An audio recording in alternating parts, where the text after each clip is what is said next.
So let's review the 6 messages that come from the book. Oftentimes people, when they're going through the book, are just trying to learn the exercises and feel it in their body, and then they forget what the messages are. So I encourage you, if you haven't done that already, go back to the book, review the messages after you've felt comfortable a little bit in your body and you have shown yourself that you could produce the change within you. There are 6 messages. They go with each of the lessons in the book. And the first 3 are about how you stand on your own 2 feet. The next 3 are about how you move ahead.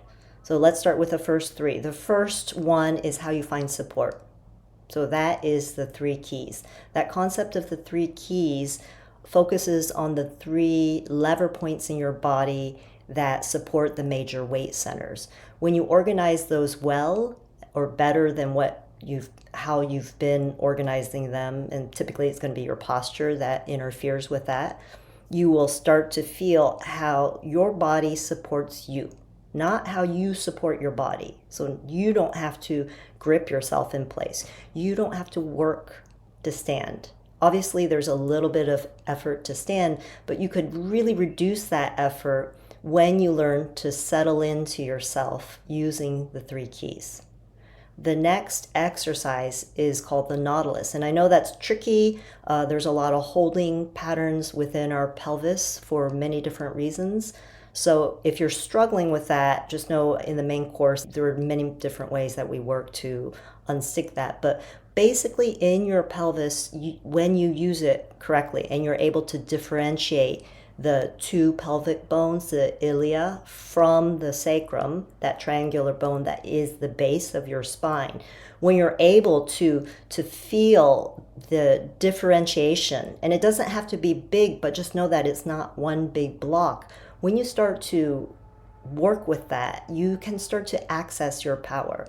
And many of you have felt that already, where you can feel more grounded into the floor. And when we go and do different exercises, you'll feel how much power you actually have.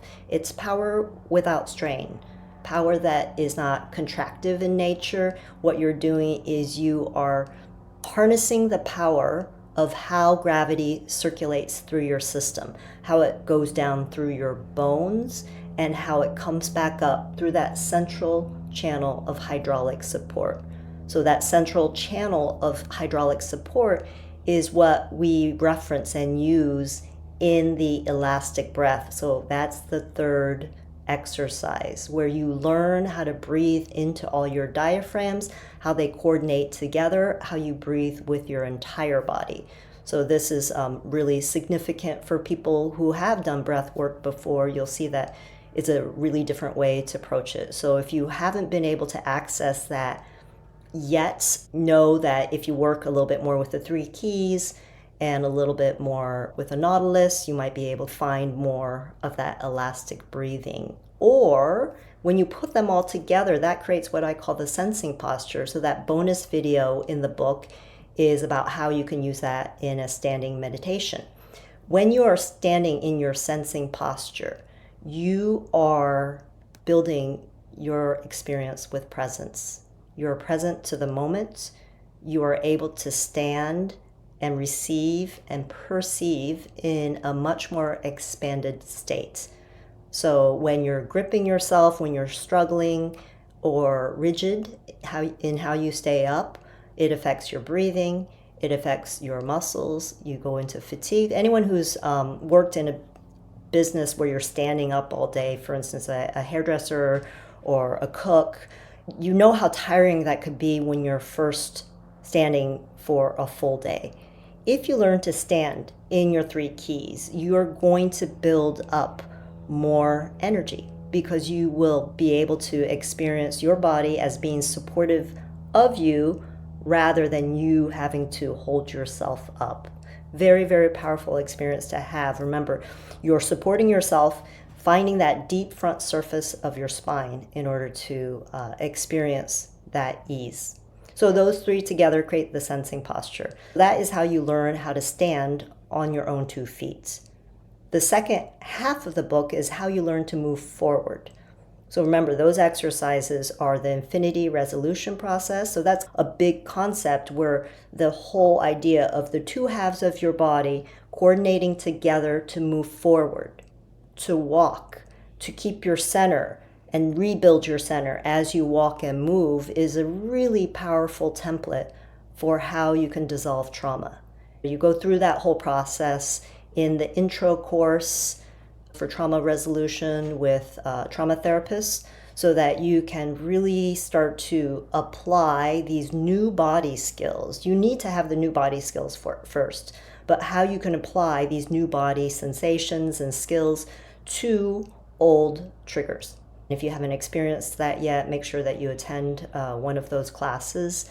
The next lesson is once you start to feel these changes, once your body starts to open up, you need to reclaim it. So that's elongation. The exercise in your book is the half body stretch is a really easy way to access how you can elongate your spine. The 3 global moves, the third global move, the roll up and roll down, is a very, very intentional way for you to reclaim the fullness of yourself. So to take up your space and expand into yourself is something that once you find new parts of yourself that you use that to integrate, really, really fabulous way to show up for yourself. And then the final lesson is making a choice. So this is interesting for a lot of people because it's unusual and it's not so much a body exercise, but it's a training in perception and attention. When you are able to connect with something, with the fullness of yourself, and then you're able to unchoose all the other choices, and you're able to let them still be present without having to have them be clear, that's a really big skill because that intention pulls you along.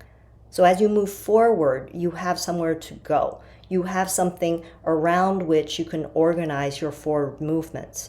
The research they did on people getting lost in either deserts or forests, and it was a cloudy day, so they didn't have the overhead sun to guide them.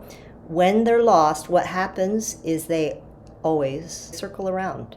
The power of putting an intention out there, of choosing and letting that choice guide you.